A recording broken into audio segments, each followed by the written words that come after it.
जोहार आदाब सत श्री अकाल। आप देख रहे हैं इस वक्त झारखंड एक्सप्रेस न्यूज पे फेसबुक लाइव पेज। और इस वक्त चुनाव का जो प्रचार प्रसार है पूरी तरह से हर जगह पे थम गई है। अब 1 जून को यानी कि कल आखिरी चुनाव होगा और आखिरी चरण होगा, देश में 7वें चरण होगा। और इस वक्त मैं जिन सीटों पे आज बात करने के लिए आया हूं वो आप देख चुके हैं टाइटल पे। एक जमशेदपुर और सिंहभूम, धनबाद, गिरिडीह, इन 4 सीटों पे आज मैं चर्चा करने आया हूं आपके बीच। और झारखंड में 14 लोकसभा सीटें हैं और 14 लोकसभा सीट किन की झोली पे जाने वाली है ये जानना बेहद दिलचस्प हो गया। और इस वक्त मेरे साथ और मेरे बीच आ चुके हैं झारखंड लाइव के वरिष्ठ शहजादा खान जी। बहुत बहुत धन्यवाद शहजादा खान जी। जी बहुत बहुत शुक्रिया सैफ अनवर। तो आज हम लोग सिंहभूम लोकसभा सीट पर चर्चा करने के लिए आया हूं। और आपको क्या लगता है, जमीनी स्तर पर जाकर आप ग्राउंड रिपोर्टिंग किए हैं, पब्लिक ओपिनियन पोल किए हैं, सबसे पहला सीट के बारे में चर्चा करने वाला है आज हम, वो सीट जमशेदपुर। क्या लगता है इस बार जमशेदपुर में कांटे की टक्कर होगी या फिर किसका पल्ला भारी इस बार? जी सैफ अनवर, मैं आपको बता दूं कि जमशेदपुर में कांटे की टक्कर है इंडिया गठबंधन के प्रत्याशी समीर कुमार मोहंती और एनडीए के प्रत्याशी विद्युत वरण महतो के बीच। विद्युत वरण महतो यहां से 2 बार के सांसद हैं। 2014 में और 2019 में उन्होंने जीत हासिल की थी और अब अगर 2024 में वो जीतते हैं तो उनका ये तीसरा टर्म होगा, जो कोल्हान के इतिहास में भी बहुत बड़ी बात होगी अगर यहाँ से विद्युत वरण महतो जीतते हैं तो। मैं आपको बता दूं सैफ अनवर जी कि जब चुनाव नजदीक आए और प्रत्याशी का ऐलान हुआ और इंडिया गठबंधन ने जब अपने प्रत्याशी का ऐलान किया तो उन्होंने समीर कुमार मोहंती को टिकट दिया। समीर कुमार मोहंती बहरागोड़ा से विधायक हैं और बहरागोड़ा जमशेदपुर लोकसभा क्षेत्र में पड़ता है। और जब समीर कुमार मोहंती का नाम आया तो लोगों के जुबान पर जो बात आई वो ये थी कि इंडिया गठबंधन ने एनडीए के सामने कमजोर प्रत्याशी उतार दिया है। लेकिन जैसे जैसे चुनाव नजदीक आए और जिस तरह से चुनाव प्रचार किया इंडिया गठबंधन के नेताओं ने और प्रत्याशी ने समीर कुमार मोहंती ने, जैसे जैसे चुनाव के चरण बीतने लगे, आज लोगों की जुबान पर फिर से समीर कुमार मोहंती आने लगे और अब जो मुकाबला है वो कांटे की टक्कर में बदल चुका है। जी सैफ अनवर, 2019 का अगर आप वोटिंग का आंकड़ा उठा ले और प्रत्याशी का नाम का अगर आप आंकड़ा उठा ले तो एक और भाजपा से विद्युत वरण महतो थे, दूसरी ओर चंपाई सोरेन थे जो फिलहाल वर्तमान में मुख्यमंत्री भी है। पर उन्हें टिकट काट कर आखिरकार समीर मोहंती कमजोर प्रत्याशी है, ये भी बात है। क्यों दिया गया आखिरकार टिकट, क्या लगता है आपको? क्योंकि दोस्त और दुश्मन एक साथ थे क्या? समीर मोहंती विद्युत वरण महतो जिस तरह से 2019 में उसके साथ प्रचार प्रसार किया था, क्या उसी तरह से समीर मोहंती उसका पूरा कॉपी कर कर क्या वो चुनाव का जीत को हासिल कर लेंगे? आपको क्या लगता है इसको लेकर, इस विषय में आपका क्या कहना है? जी सैफ अनवर, मैं बता दूं कि 2019 में जो माहौल था चुनाव का वो अलग था। 2019 में मोदी फैक्टर कहीं ना कहीं काम कर रहा था। और जहां तक समीर कुमार मोहंती और विद्युत वरण महतो की बात है तो दोनों कभी एक ही दल के नेता थे और एक ही बैनर तले उन्होंने कई सारे आंदोलन भी किए थे। आप देख सकते हैं कि हजारीबाग सीट से भी जो कांग्रेस के प्रत्याशी हैं जेपी भाई पटेल और भाजपा के प्रत्याशी हैं मनीष जायसवाल, इन दोनों भी कभी अच्छे दोस्त हुआ करते थे और एक ही बैनर तले दोनों कई आंदोलन कर चुके थे, लेकिन अब एक दूसरे के प्रतिद्वंदी हैं। तो राजनीति में ये नहीं देखा जाता कि कौन दोस्त है और कौन कब किसका प्रतिद्वंदी बन जाएगा। लेकिन अब जहां तक 2024 की बात है तो 2024 का माहौल जो है वो थोड़ा बदला हुआ है। आप अगर देखेंगे तो जब 2024 लोकसभा चुनाव का तारीख का ऐलान हुआ और जिस तरह से लोग ये कह रहे थे कि राम मंदिर एक बहुत बड़ा फैक्टर साबित होगा फैक्टर और जी। ये भाजपा का एक क्लीन स्वीप है और अब भाजपा को जीतने से कोई नहीं रोक सकता है। लेकिन जैसे जैसे चुनाव नजदीक आते गए और कई चरणों में चुनाव होते गए, उसके बाद का जो नजारा था वो बदल चुका था। आज कहीं न कहीं इंडिया गठबंधन भी अब भाजपा के टक्कर में आ चुका है। पिछली बार अगर हम बात करें तो झारखंड से भारतीय जनता पार्टी ने 14 में से 12 सीट पर जीत हासिल की थी। लेकिन इस बार का माहौल थोड़ा बदल जाएगा। मैं ये जरूर कहूंगा कि इस बार जीत थोड़ी मुश्किल होगी। जी सैफ अनवर। ठीक है, अगर आप चाहे प्रत्याशी को देख ले, चाहे वोटिंग परसेंटेज का देख ले, 2019 में जो वोटिंग परसेंटेज हुआ था वो 67 पॉइंट कुछ परसेंटेज हुआ था, और दूसरी ओर उस बार 23 उम्मीदवार थे 2019 में। अब 2024 में जो वोटिंग परसेंटेज हुआ वो घटकर 63% हुआ, और साथ जी में उम्मीदवार का अगर आप देख ले तो वो 23 से बढ़कर 25% हो गया।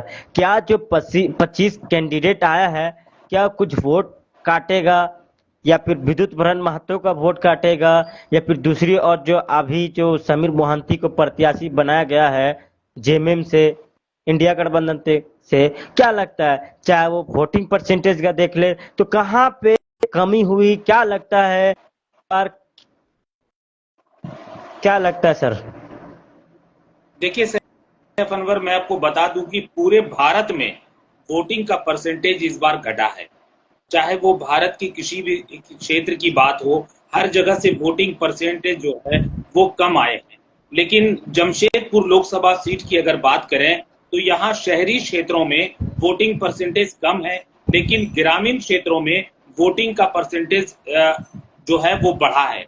तो कहीं ना कहीं इससे झारखंड मुक्ति मोर्चा को फायदा होगा, क्योंकि झारखंड मुक्ति मोर्चा के प्रत्याशी समीर कुमार मोहंती ग्रामीण क्षेत्र से आते हैं और जाहिर है कि ग्रामीण क्षेत्रों में उनकी पकड़ बहुत ही अच्छी है।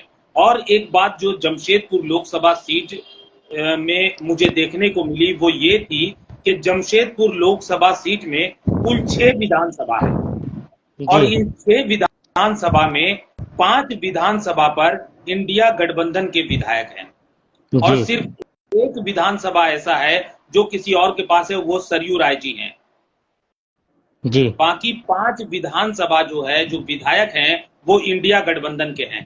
तो ये फैक्टर कहीं ना कहीं समीर कुमार मोहंती को फायदा देगा, क्योंकि 5 विधायक उनके हैं अगर, तो विधायक भी जो है पूरे जोर शोर से इस चुनाव में अपने प्रत्याशी समीर कुमार मोहंती के लिए वोट मांग रहे हैं और बहुत जोर शोर से लगे हुए हैं। तो ये फायदा समीर कुमार मोहंती को हो सकता है। तो क्या लगता है इस बार जमशेदपुर का लोकसभा सीट कांटे की टक्कर होगी, किसका पल्ला भारी है? ये दो सवाल है, पल्ला भारी है या फिर कांटे की टक्कर है? जी बिल्कुल कांटे की टक्कर है। मैं आपको बता दूं कि बगल में जो है पश्चिमी सिंहभूम सीट भी है और पश्चिमी सिंहभूम सीट पर इस बार भारतीय जनता पार्टी ने गीता कोड़ा को टिकट दिया है। ये वही गीता कोड़ा है जो 2019 में कांग्रेस की टिकट पर लड़ी थी और पश्चिमी सिंहभूम लोकसभा सीट से उन्होंने जीत हासिल किया था। लेकिन इस बार जो है उन्होंने भारतीय जनता पार्टी का दामन थाम लिया है और इस बार एनडीए ने गीता कोड़ा को पश्चिमी सिंहभूम लोकसभा सीट से टिकट दिया है और इंडिया गठबंधन ने जोबा मांझी को टिकट दिया है। जोबा मांझी जो एक विधायक हैं झारखंड मुक्ति मोर्चा की, तो वहां भी कांटे की टक्कर आपको देखने को मिलेंगी सैफ अनवर।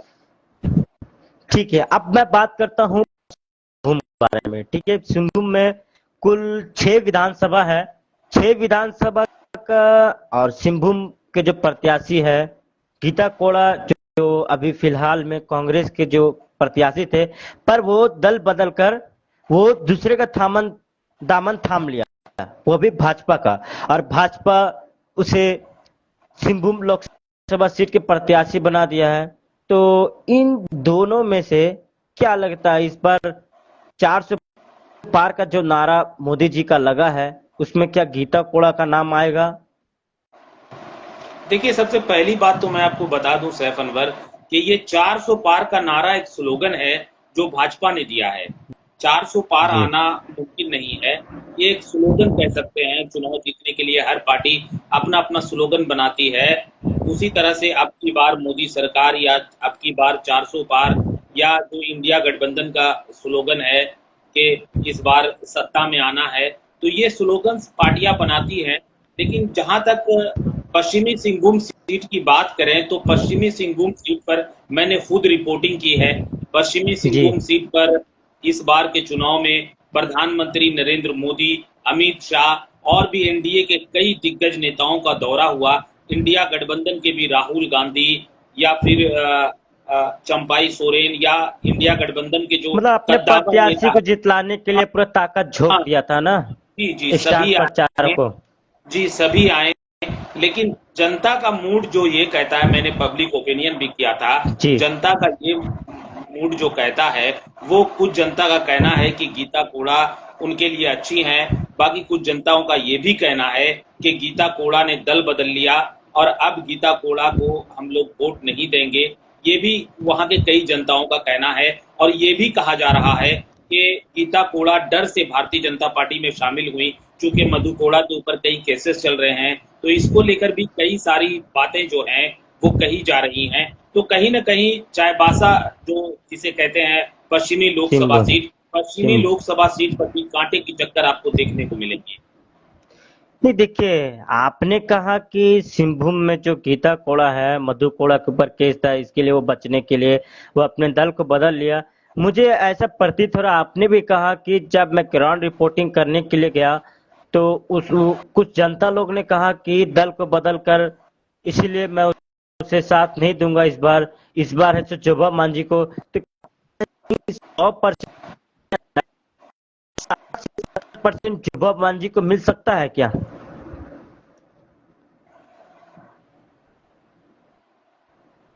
जी, आपकी आवाज कट रही है, मैं दोबारा सवाल सुनना चाहूंगा।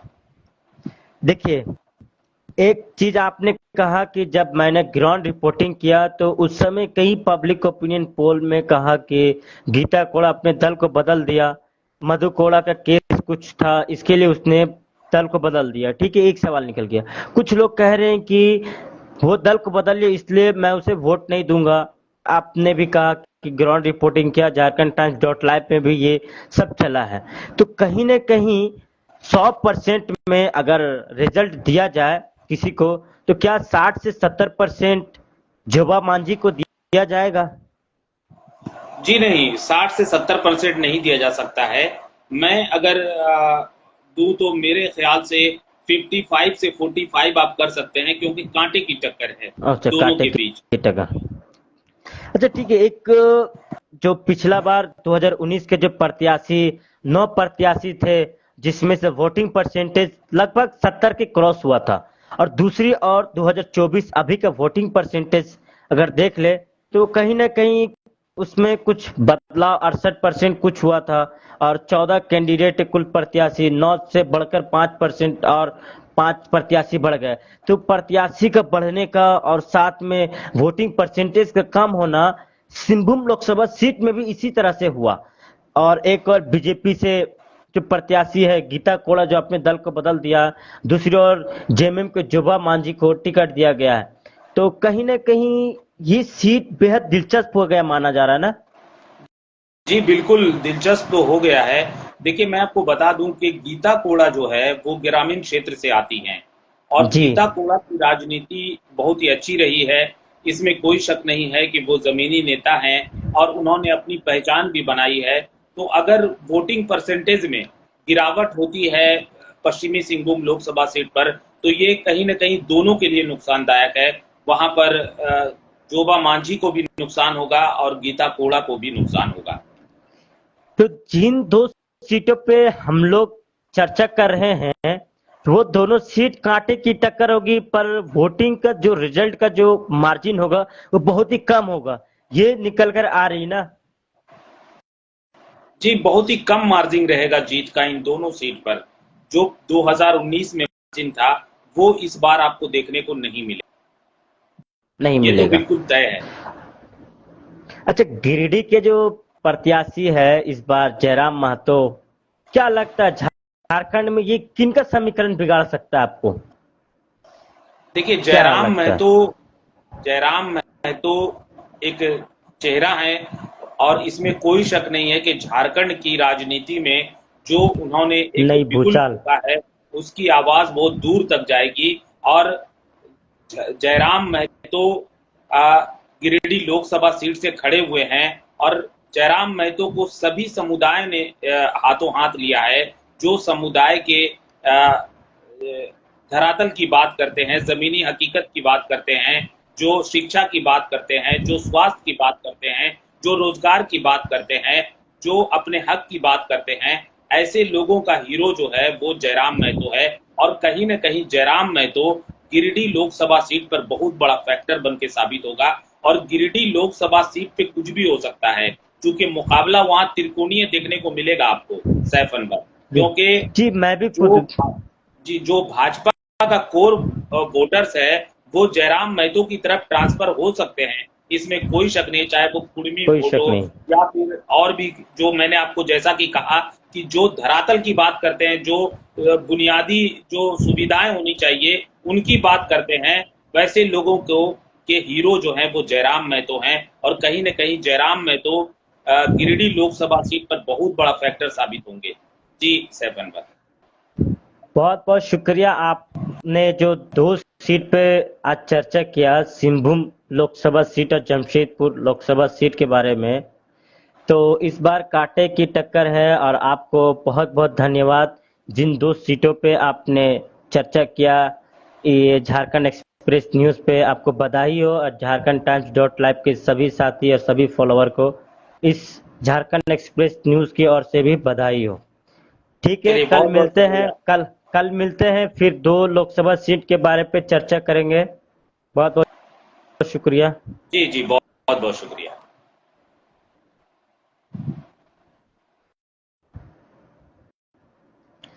तो मैं बता दूं आपको कि मुझे जो मिला था इस बार दो लोकसभा सीट के वरिष्ठ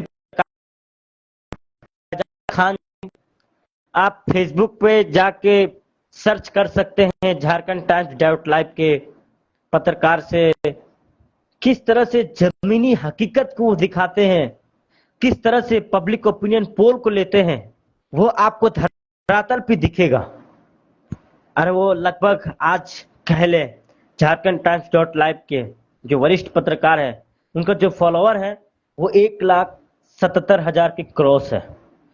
तो आज मैंने 4 लोकसभा सीट के बारे में चर्चा करने के लिए आपके बीच आया था, पर कुछ टेक्निकल प्रॉब्लम होने के कारण एक वरिष्ठ पत्रकार जुड़ नहीं पाया, तो माफी चाहता हूं।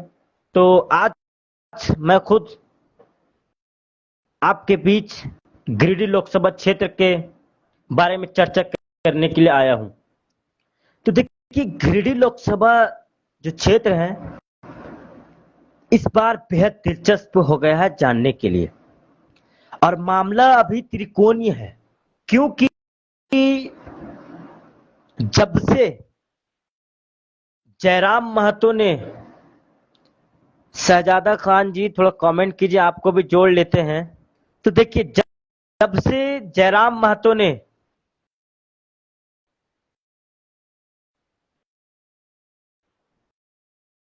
जब से जयराम महतो ने नॉमिनेशन फाइल किया है, तब से राजनीतिक में एक नई भूचाल लेकर आ गया है। क्योंकि जब मैं वहां पे गया था आखिरी के 2 दिनों में ग्राउंड रिपोर्टिंग करने के लिए, तो सभी के जुबान पे जयराम महतो, जयराम महतो, जयराम महतो ही का चर्चा था। पर मामला भी त्रिकोणीय है।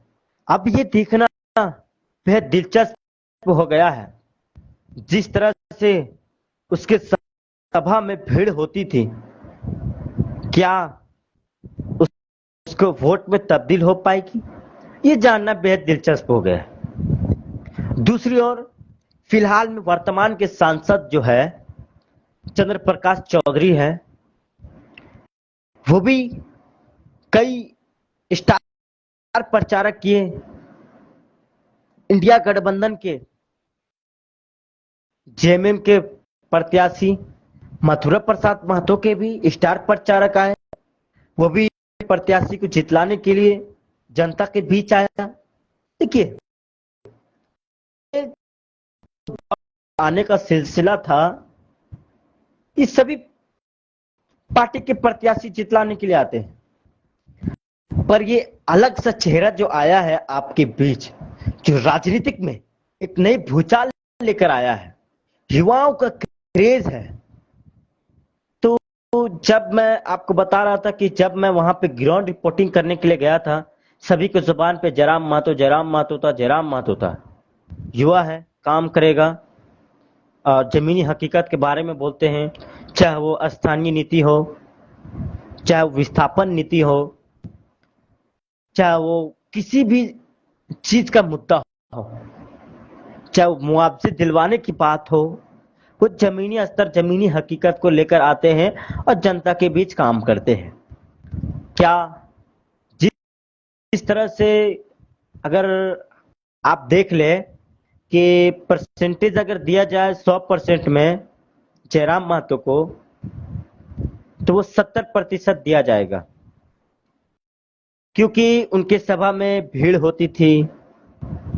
भीड़ तो सभी की सभा में भीड़ होती थी, लेकिन जो नया प्रत्याशी आया है, क्या वो वोट में तब्दील कर पाएगा, ये जानना बेहद दिलचस्प हो गया है।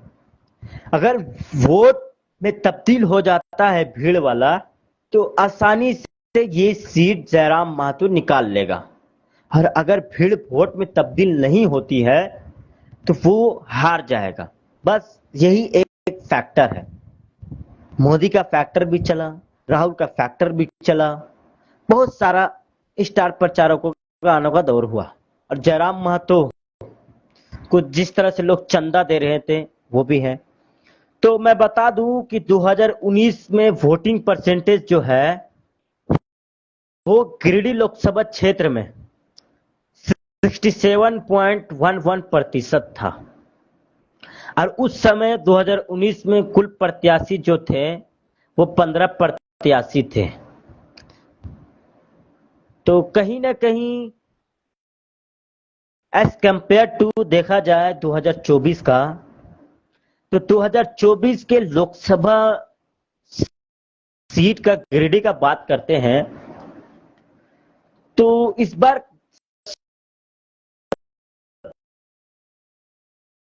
कहीं ना कहीं ये देखा जाए, इस बार हर लोकसभा सीट का जो वोटिंग परसेंटेज है पिछला 2019 के मुकाबले में हर जगह कम हुआ है।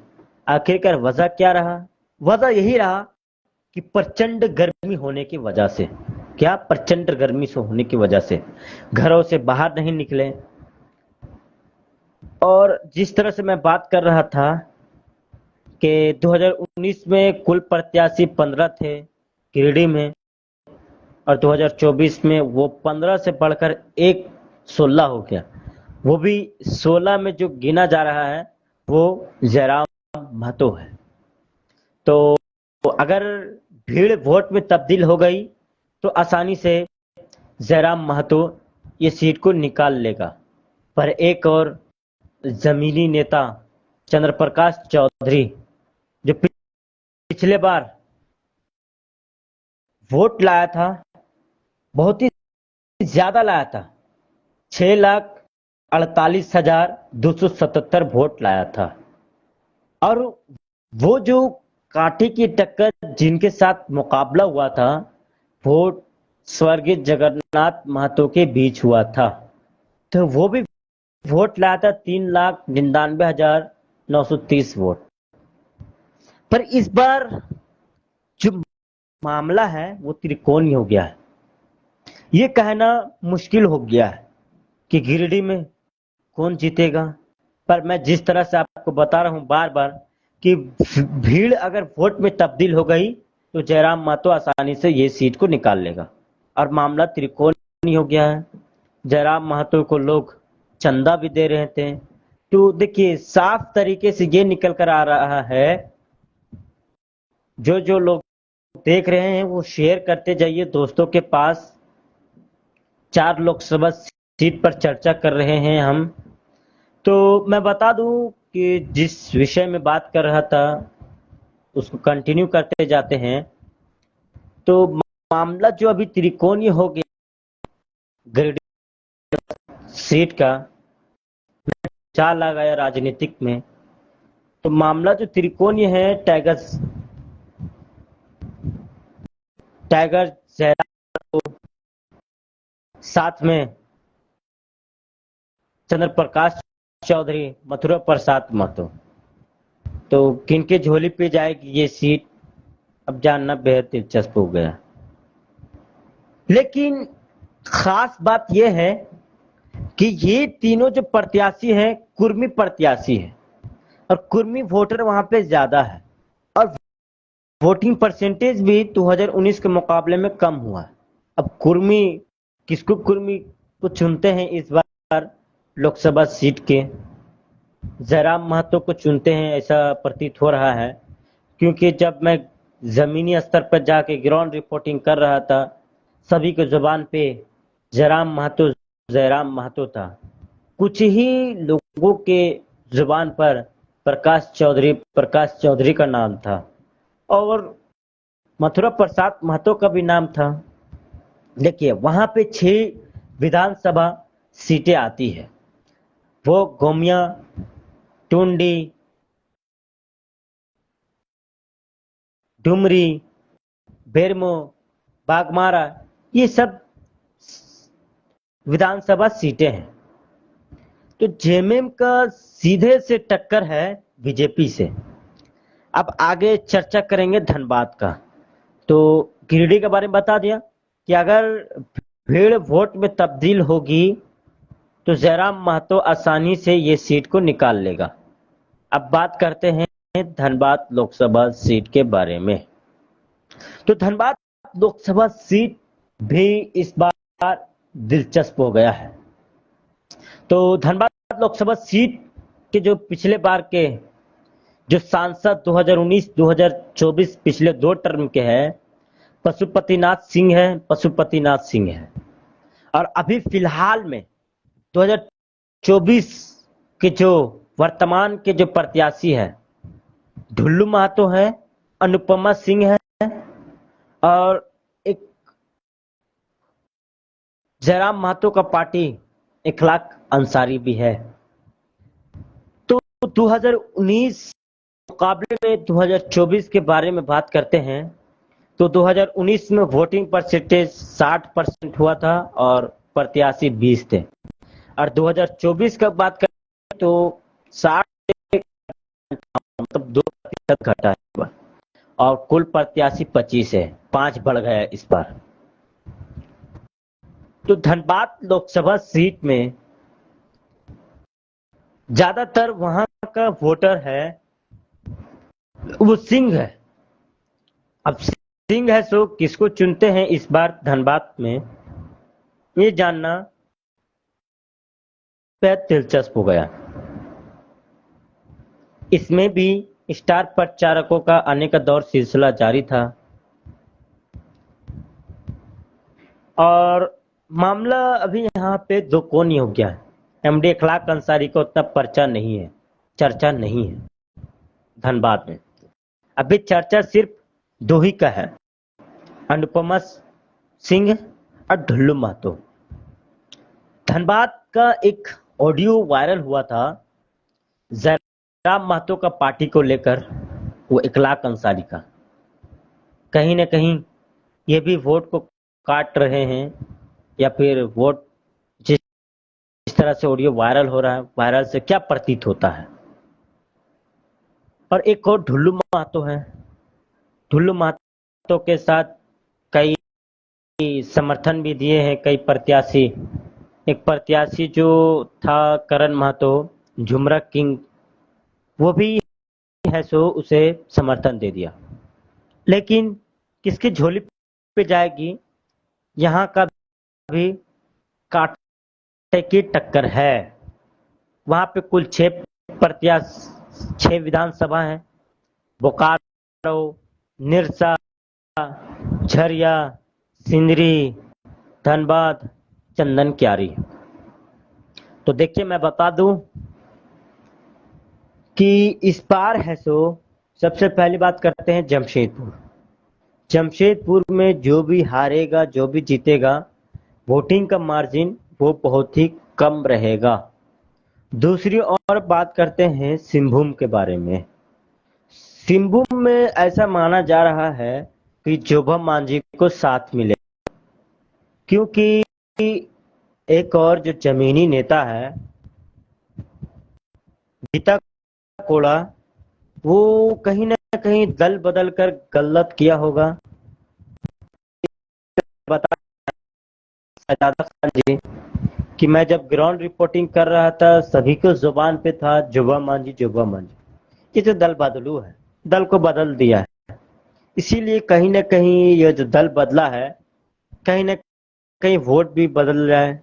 क्योंकि जो झिमिम के जो प्रत्याशी है जोबा मांझी को, वो भी जमीनी नेता हकीकत में बात करते हैं। फिलहाल में वर्तमान में जो सांसद है गीता कोड़ा, तो यहाँ का अगर देखा जाए तो जोबा मांझी को साथ मिलेगा, ऐसा प्रतीत हो रहा है। अब बात करते हैं गिरिडीह का। तो गिरिडीह का मामला त्रिकोणीय है, बेहद दिलचस्प हो गया है जानने के लिए। कौन क्या कहेगा ये सभी की जुबान पे जानना बेहद दिलचस्प हो गया है। राजनीतिक में जिसका एंट्री हुआ है, नई भूचाल ला दिया है, टाइगर जयराम महतो। क्या टाइगर जयराम महतो सीट को निकाल पाएगा? जिस तरह से उसके सभा में भीड़ होती थी, क्या वोट में तब्दील होगा? देखिए एक सवाल उठता है, झोली पे आएगी तो आएगी किसका? तो एक बात मैं कह देता हूं कि अगर जयराम महतो के सभा में जितनी भीड़ जुटती थी, अगर वो वोट में तब्दील हो जाता है तो ये सीट आसानी से टाइगर जयराम महतो निकाल लेगा और फिर झारखंड में एक नया इतिहास लिखा जाएगा। जो कम समय में राजनीतिक में आए युवाओं का क्रेज हुआ और एक सांसद के रूप में दिल्ली में अपना एक सीट निकाला। झारखंड से, गिरिडीह से जयराम महतो ने लोकसभा सीट 2024 का जीत गया, अगर वोट में तब्दील हो जाता है भीड़ वाला। दूसरी ओर बात करते हैं प्रकाश चौधरी। प्रकाश चौधरी भी पिछला बार बहुत ज्यादा वोट लाया था। पिछला बार देखिए, ये माना जा रहा है कि इस बार जिस तरह से ग्राउंड रिपोर्टिंग हकीकत में किया था मैं, वहां के जनता लोग कह रहे थे कि जयराम को इस बार मिलेगा, युवा है, स्थानीय नीति की बात करता है, नियोजन नीति की बात करता है, 1932 का खतियान के बारे में बात करता है। और दूसरी ओर मथुरा प्रसाद कहीं ना कहीं साइलेंट वोटर मिलकर वो जीत को हासिल कर ले, ये भी एक बेहद दिलचस्प हो गया जानने के लिए। साइलेंट वोटर भी बहुत ज्यादा होते हैं। अब बात करते हैं धनबाद का। तो धनबाद में सिंह वोट ज्यादा है और कांग्रेस ने सिंह परिवार को उतारा है अनूप सिंह के पत्नी अनुपमा सिंह। तो कहीं ना कहीं अनुपमा सिंह और ढुल्लू महतो के बीच यहाँ त्रिकोणी होने वाला है। जिस तरह से ढुल्लू महतो का और एमडी खलाक अंसारी का ऑडियो वायरल हुआ है, कि क्या वोट को कुछ खींचातानी हो सकता है या नहीं हो सकता है, ये भी जानना बेहद दिलचस्प हो गया। तो फिलहाल 4 लोकसभा सीट में आपके बीच चर्चा करने के लिए आया था। जो लोग देखे सबको धन्यवाद, दोस्तों के पास शेयर कीजिए।